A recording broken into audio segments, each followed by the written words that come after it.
Court is expected to hear JSW as well as Bhushan Power and Steel insolvency case today. Ashmit is here with more details on this. Ashmit, what are you picking up?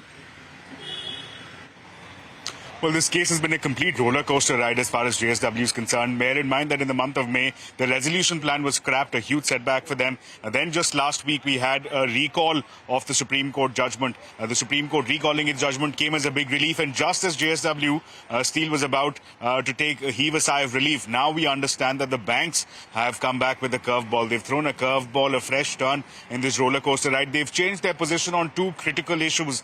Number one, bankers, the COC, the lenders are now seeking the EBITDA for the period of the company was under insolvency. This was a dramatic shift in position as of May 2025. The lenders had been saying that they're comfortable with this EBITDA money staying with the corporate debtor, which happens to be Bhushan Power and Steel.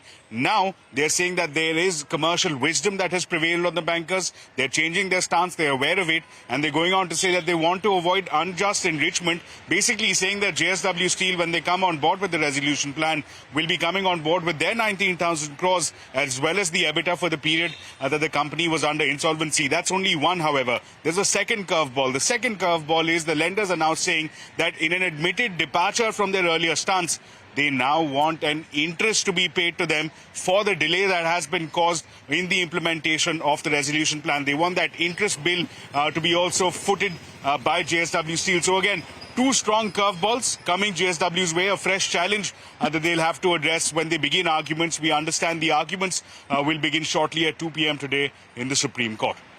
Well, thank you so much for that, Ashmit, and we'll come back to you for more details as well. But moving on.